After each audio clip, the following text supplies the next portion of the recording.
Hello everyone, welcome to the new catalog launch. I'm so excited that you're here with me. My name is Sarah Linduque and I stamp from Canada. So it's just such a joy to be able to stamp with demonstrators across the world and share in this lovely event. I get the pleasure today of sharing this gorgeous bundle with you called the Fragrant Flowers Bundle. So I'm again going to be talking to you in Canadian measurements as well as Canadian prices. So if you're in a different market, be sure to connect with your demonstrator for a copy of your own catalog. If you're in Canada and don't have a demonstrator, I would love to be your demonstrator and get a catalog into your hands. So just send me a message and I will make sure to get that out to you right away. So in January comes out a brand new mini catalog. And as you know, that's what we're here today to celebrate. The Fragrant Flower Bundle that we're going to look at right now has a gorgeous stamp set and a coordinating die cut set. The cost for the bundle is $67.50. So in January, during celebration, that qualifies you for a free gift. One of the free gifts that we have this year is a coordinating designer series paper that goes with this bundle. So today I'm going to be featuring this designer series paper and showing you 3 different ways that you can use designer series paper to sort of build up your projects and add a special interest to them. So let's get started. Again, here is a stamp set called Fragrant Flowers. It has this gorgeous large stamp set in here. And one of the things I really love about this is that it has sort of all of this dark sketching in here that our designers have already incorporated for us. So this makes it a really easy stamp set to be able to color, to learn how to color. It's also because there's enough detail in here. It looks fabulous, just black and white as well.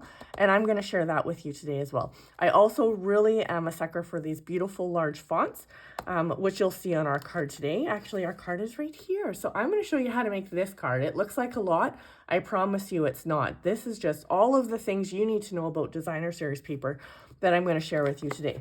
Let me give you a quick look here at the dies. The dies that come with this. This one here cuts out the large stamp from the stamp set. We have one for the small flower in the stamp set. And then there's some extra leaves that go along with this that you can cut out to decorate your cards. And then of course, labels. So I am really excited that there are labels in here to punch out our large sentiments as well as the smaller ones here. And then we have a coordinating texture kind of embossing die that is going to add texture to the back of your card. And it kind of looks similar to this stamp here. So it all kind of works together. Beautiful, beautiful stamp set and die set. And I hope that you are going to enjoy this card that I share with you today. It might look a little complicated, but it's not. It's really simple. And so let me show you what we're going to do here today. So we first of all have a piece of cardstock that measures 5.5 inches by 8.5 inches. So this is again in Canadian sizes here. I have a piece of designer series paper that measures 5 by 3 3/4. I also have a piece of white cardstock. This is just your basic white that is thinner, not your thick white, which is 3.5 by 4 3/4. And I love my grid paper here because it's really easy to be able to pop out my measurements and share with you where we're at. And then I just have a scrap here of Calypso Coral. So those are the pieces that we need to make today's card. Let me show you the beautiful designer series paper that goes along with this stamp set, because this again is what I want to feature for you, okay? So we have these gorgeous flowers. As you can see, I've already cut into it. And on the back side, Stampin' Up! Often does this. On one side, they have more of a busy pattern. On the other side are more tone-on-tone geometric styles, patterns that you can use on your card. Now, the reason that I love this is one of the things you can use your designer series paper for is if you are still saving for your own die cutting machine or a Stampin' Cut and Emboss machine, you can cut images out of this designer series paper without having to have a die cutting machine. Of course, there are images in this paper set as well that can coordinate with the dies that I showed you before. And so you can do so many things with this. Here's another one that I cut into that we'll take a look at today. So just some beautiful, beautiful options here with this designer series paper. Now, some of the comments I've heard by some of my customers is that they find this paper a little bit dark. Well, I'm going to show you today how to lighten that up just with the color coordination. So if you can make this card very regal, like purple is our regal color, right? And as sort of elegant as you like, I think this designer series paper patterns very well with gold, gold embossing, our what do you call that? You know, our brushed gold flakes. I can't remember what that's called off the top of my mind. Anyways, let's start stamping, okay? They're only giving me 15 minutes. I've already used a third of that just chatting. So let's get at it, and I'll show you how simple this is. So I have scored this halfway here at 4 1/4. The inside or the bumped edge of your score is actually the side you're going to fold. If you don't have a scoring blade, that's okay. Just fold it in half. Take your bone folder or your fingernail and give it a good burnishing like that so that it'll lay flat for you. The first thing we're going to do is take our piece of basic white, and I'm actually just going to take a scrap because when I'm on camera, I don't like to, you know, then I can move this and you can see my black or my white page again. I'm going to use our basic black for everyday stamping, which is our Memento Tuxedo ink. And I've got my large flower here mounted onto a block. And this here is an E block. This would actually be a really great stamp set to use your Stamparatus for, because as you're going to see, you need to make sure you give this a good pressing to get a good image. So I'm taking my ink to my stamp because it's so large to make sure I get ink everywhere. And then I'm going to stamp this twice. So I'm going to stamp this once down here, just off the corner. And again, make sure that you're giving it a good press in all the parts that are touching the cardstock.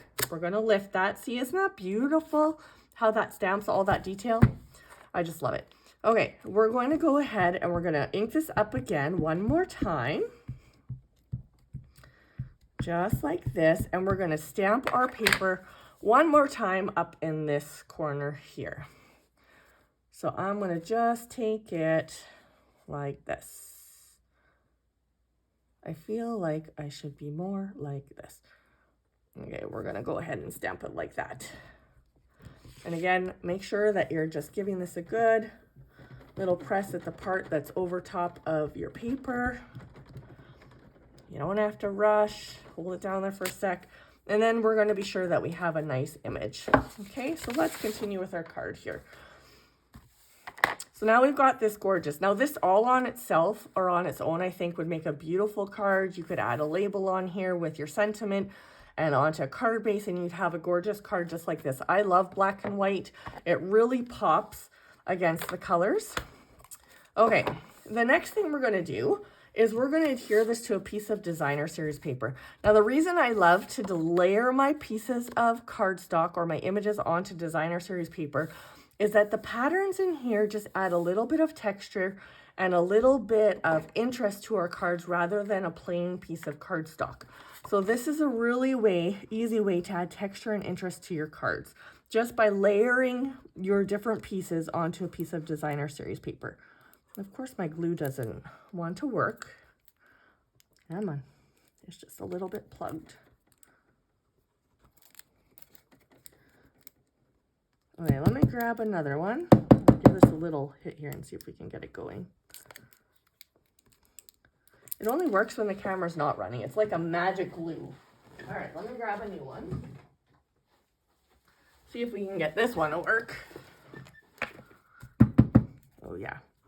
Okay, so we're gonna just add a little bit of glue, and you only want to add as much. If you can see it on the back of your cardstock, you've got plenty, okay? So we're going to go ahead and layer this onto our designer series paper, just like this. And then the next thing we're going to do is we're going to actually add this onto our card base. So this is Petal Pink. Our designer series paper was Calypso Coral. And I'm just going to, again, just use the liquid glue here. Liquid glue is pretty good in most markets and most temperatures. It does all right with humidity, etc., where some of our other adhesives are a little bit more challenging. So I always find that a good general adhesive to be using in your card making. Isn't that beautiful? Just like that. You could totally just leave your card here, add a sentiment on here, and done. But we're going to show you how to spruce this up just a little bit using the colors from our designer series paper. Okay, So the second thing we're going to do here is we're going to actually do some embossing today. You emboss with Versamark. So this is just a sticky clear ink. I'm going to link a video below if you're not familiar with heat embossing. This is kind of the wow of stamping. Everyone that tries heat embossing is sold on card making that maybe was kind of like, oh, I'm not sure about that. Then you try this technique and you are sold. So by all means, go check out the video if you don't know how to heat emboss. What you do is you stamp with this sticky ink, and then we have multiple colors of embossing powder that stick to that sticky ink. So I'm going to go ahead, I'm going to use white today because that coordinates with our designer series paper and our card. And I'm going to actually do it twice to make sure I get a nice good coverage on there. I just use a piece of scrap paper folded in half so that I can use it as a funnel to put my embossing paper or embossing powder back into the container. So for me, that works best. We do have a tray that we sell as well with a funnel on it. I just stick to my old way of doing things because I'm stubborn like that. All right, so we have a heat tool here. And what you do is you're going to heat this, turn this on, and you're going to heat this. And it's going to change from this powdery texture to this nice shiny finish. And so I've already done that for us today so that we can stay on track. And we're going to add this to our card. Now I've cut this out with our die cuts from the coordinating die cuts. I've got some embossing powder here if you're wondering what I'm doing. And I'm going to add this on with dimensionals. So dimensionals are these foam adhesive dots. I'm going to just take a couple of those onto the back. And I'm going to stick those right into kind of where these two different flowers meet right here in the middle. And just kind of in the middle like that. See, isn't that beautiful? Just like that. Gorgeous. All right. Now, what I also used my designer series paper for was just to show you the flowers and how you can do that. I've gone ahead and I've actually cut out some different flowers from our designer series paper. Never throw away the ones on the edges because you're going to use those as well. So I'm going to go ahead and I'm going to adhere these to my card with just a little bit of liquid glue again. And this one's going to go over here. Just like this. So we've got the black and white flowers behind, and we've got these lighter colored flowers on the front. I'm going to tuck this one in here, but I want it to be a little bit further underneath of my panel. So I'm going to go ahead and cut this here a little bit and then tuck it underneath. So again, I'm going to just use liquid glue here. When you're mailing a card, at least here in Canada, you don't want to have more than 2 layers popped up on dimensionals, or it's going to add to your cost of mailing. So that's just something to consider when you are putting your cards together too, whether you want to use dimensionals or not. This one's going to get popped in here, which is like just a really lovely way to use an edge piece, just to add some color in there. And I'm going to take this piece and put it on with dimensionals. So these pieces, like I said, if you don't have a die cutting machine, I've just cut these straight out of the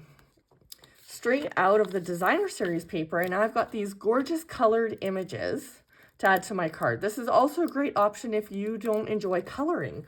You can cut your pieces out already colored from your designer series paper and be ready to go.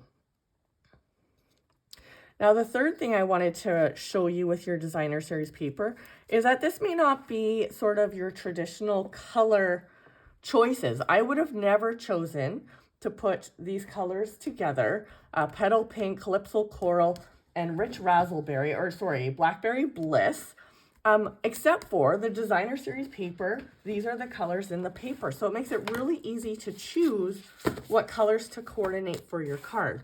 And you can find that on the back of all of your packages right here. It's going to list all of the colors that you find in the paper, and it makes it really easy to coordinate your cards. Now, the last thing we're going to do with our card here, like, wasn't that really easy and beautiful? And this is something you could totally do with or without the dies. Here, you could just cut this out with your scissors if you don't have dies, or use a rectangle instead. And you can always just stamp this in black, or in Calypso Coral would look really pretty too. Okay, I'm taking our classic matte dots. This is out of the annual catalog. And I'm just going to add a few of them with my Take a Pick tool. Now, this here has a little putty end. You give it a little turn. If it's not working, it's going to pick up your pieces. I promise it will. Maybe we have another magic tool today that only works off camera. Beginning to think it's a conspiracy. Anyways, I like to kind of fill in some of my white spaces with my gems or my embellishments, but also we want to try to stick to the rule of thirds, where we're going to have 3 of these. I think I'll use a small one, because that's just pleasing to the eye and it's going to balance things out. So what I wanted you to notice from this card is that you don't need to have all of the fancy tools to be able to make beautiful things. This really is a stamps, ink, and paper card. We use our designer series paper to do 3 things. 1, we've added texture to our card by layering our pieces on designer series paper. We cut out our images from our designer series paper so that we don't have a die cutting machine yet. We can use that too if we don't like to color. Our images are colored for us. And 3, we have pulled out the colors for our card from our designer series paper. So I am a designer series paper lover. I hope I've convinced you that that is the way to go. This is a fabulous bundle to do that, because when you purchase the stamps and the die sets together, you save 10% on those products, but you also qualify for a free product in celebration. I would suggest that you choose the designer series paper and build beautiful cards like this from those 3 products. I hope you love this card. If you have any questions, please just leave them in the comments for me. I'm so happy to stamp with you today. If you remake this card, let me know as well. Happy stamping and enjoy the rest of the launch. Bye.